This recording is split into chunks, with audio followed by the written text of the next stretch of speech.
In today's episode, I'm embarking on a journey to the Indian Himalayas. Mornings here are just so peaceful. I love them. It's a little bit late, 7:30, but I have to go. First step, catch a bus to Rudraprayag, a small town tucked deep in the mountains.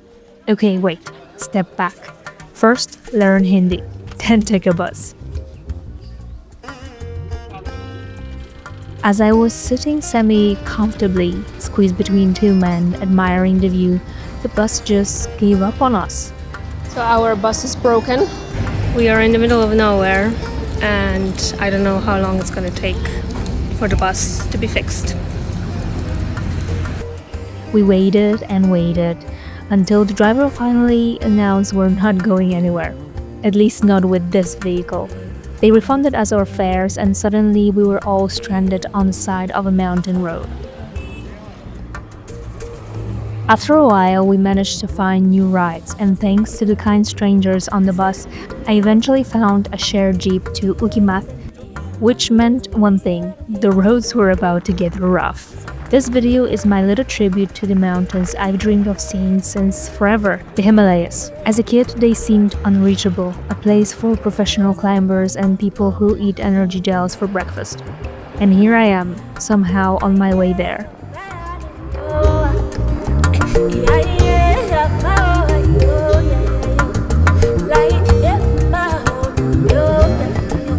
I had to stay overnight in Ukimath, which is only 14 kilometers from the village, Sadi village, where I was supposed to stay overnight.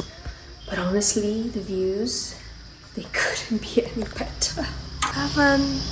So I had to stay in Ukimath overnight because there was no shared taxis anymore at that time.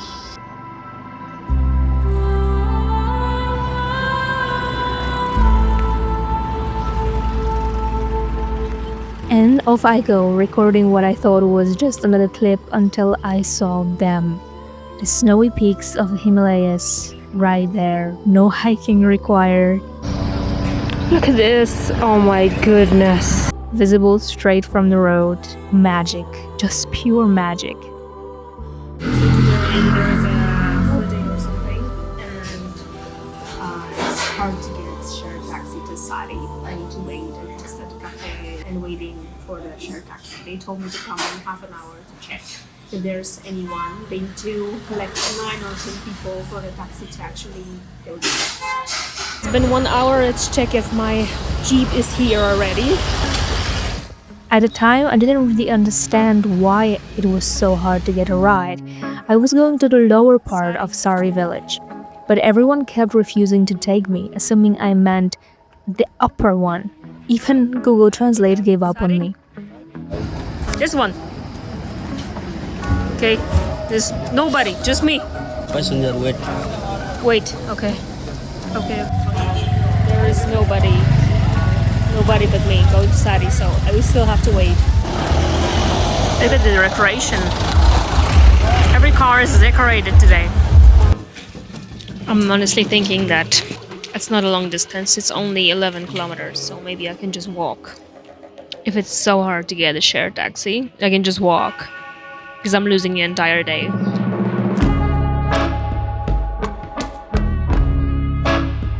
Okay, fuck it, I'm going.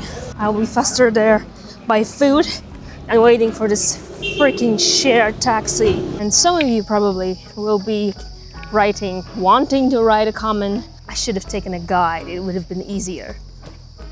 Yeah, that's true. Also, I should have taken that damn taxi. It's just 1,000 rupees. Like, there's no adventure in it. And I want things to be a little bit hard. That's why I'm doing this channel. That's why if there's no adventure in life, I feel like my life is tasteless. At the end of my life, I will not definitely remember that I paid for someone to guide me in Himalayas. But I will definitely remember that I walked 11 kilometers to my guest house only because there was no shared taxi. I know it's kind of crazy, but I will sleep like a baby at the end of the day. I think my backpack is like 15 kilos heavy, or even more. I think it's the heaviest I've ever carried. But that's good. I don't know if you know, carrying stuff on our bags is one of the best exercises that we can do, because that's what the ancient human, Homo sapiens, used to do, like on a daily basis, like carrying stuff that was picked, foraged, or just killed animal. And we had to literally take the dead animal, put it on our backs, and drag it to the camp. So I'm trying to convince myself right now and come to acceptance. But this is my faith for today. When I hike in the heat, I like frequent breaks, this time for a cold lemonade.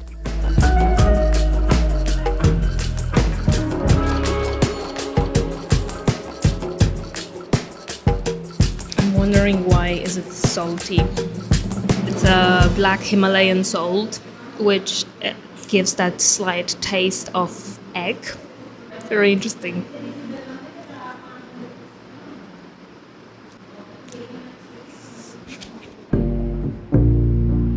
The owner of my guest house just called me and asked me, where am I? I told him that I'm walking, and he decided to come pick me up. I insisted that I didn't want to. Well, he insisted. He's coming.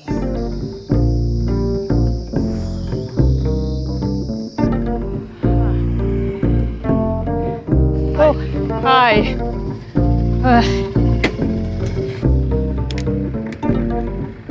I know I wanted to be that independent traveler, but I have to admit I loved the wind in my hair when my host picked me up on his scooter. All I had to do that day was relax before the big hike tomorrow.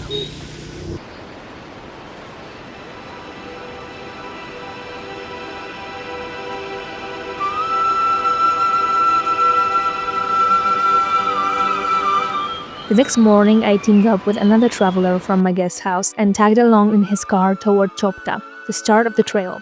Even before we started hiking, the views were already incredible.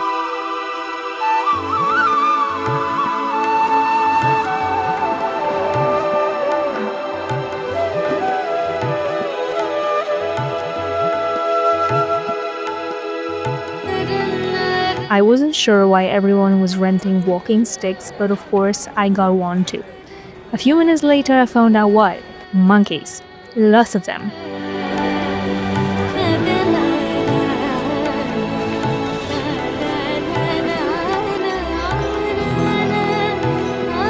We're at 3,000 meters above sea level, which is higher than I've ever been.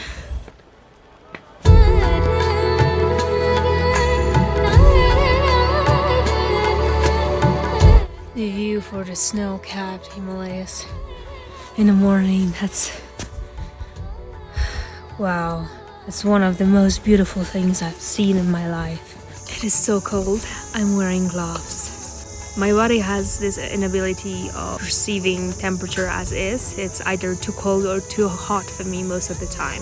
I think it has to do with changing climates very often. It's cold for me. I'm wearing down jacket and merino layer. There is apparently this beautiful 360-degree view from the temple, but I'm not sure if I will be able to make it because of the altitude sickness. This is the first time me climbing so high. I want to take it easy. It's a compromise.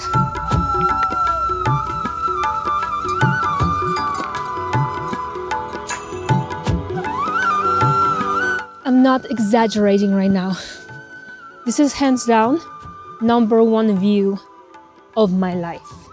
Like literally, I feel like I can die after seeing this.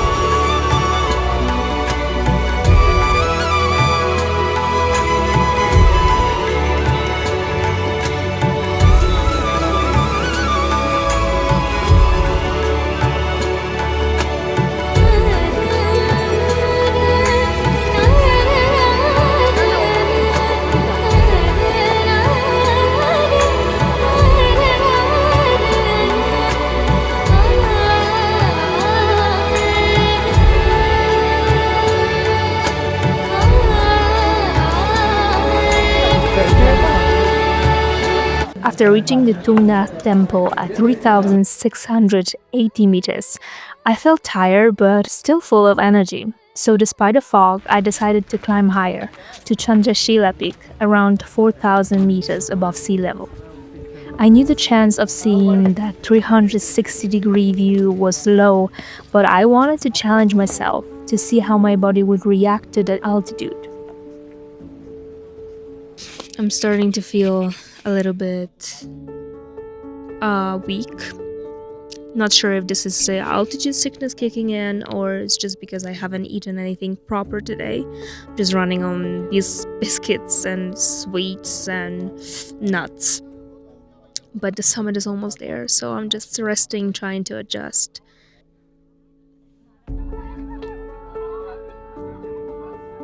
I only have this strange feeling of my eyes kind of closing, being swollen, and that is a little bit unsettling.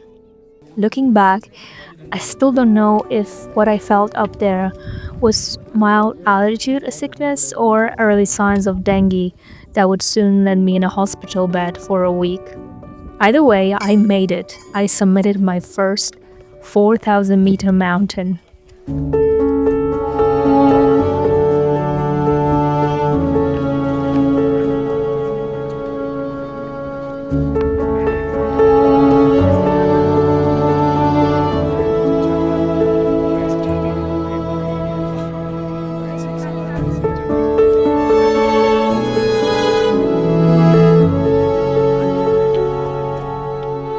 If you ever decide to go trekking in this place, please take the trash with you. Leave no trace. Plastic doesn't weigh much, doesn't weigh almost at all. And this trail is so polluted. It's just heartbreaking.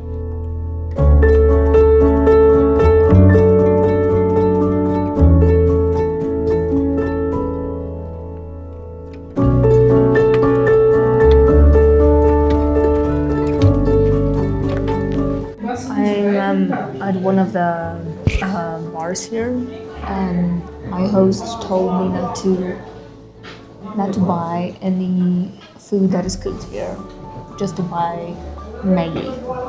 And what is Maggi? Maggi is an instant ramen.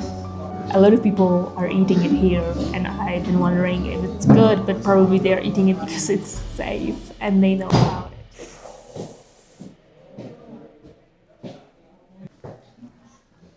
Oh, it's spicy, but maybe you get me wrong. When I say that it's spicy, it's more like stating a fact, not like complaining, because I like spicy food.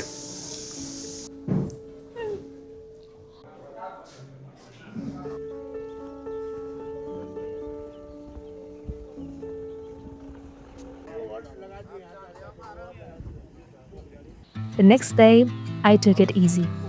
My host gave me a ride to Upper Sari village, where I planned to hike to Deoria Taal.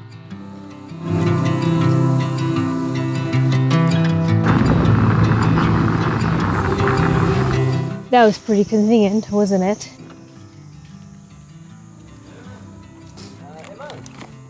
Today, I'm treating myself to a little bit easier hike than yesterday, apparently. Or at least that's how it looks on the map. I think I will reach a maximum of 2,500 meters above sea level.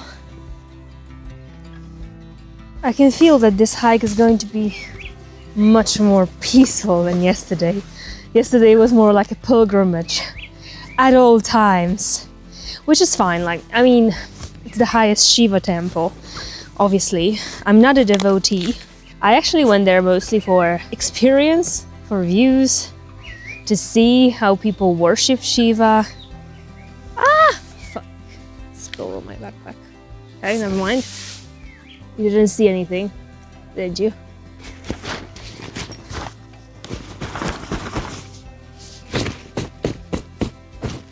Electrolytes are super important.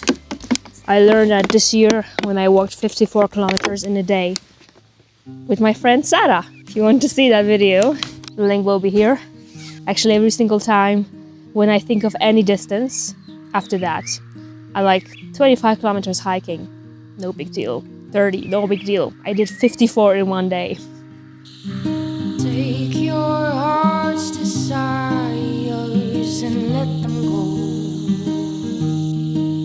Let them run across the bridges between the worlds we know. Honestly, I didn't know what to expect. The trail didn't look advanced, so I thought the views must be, well, average. But compared to my country, where you have to sweat for every good view, here, just a short climb gives you this. This place is so awesome. It's so beautiful. Watch them grow. Watch them grow.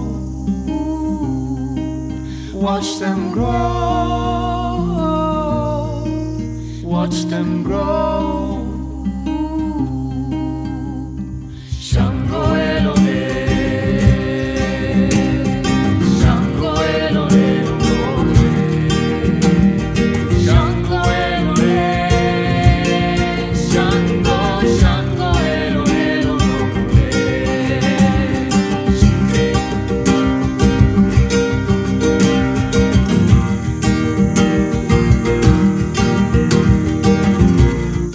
Let me know in the comments what you think of my first choices for the Indian Himalayas. Thank you for watching and see you in the next one. Bye!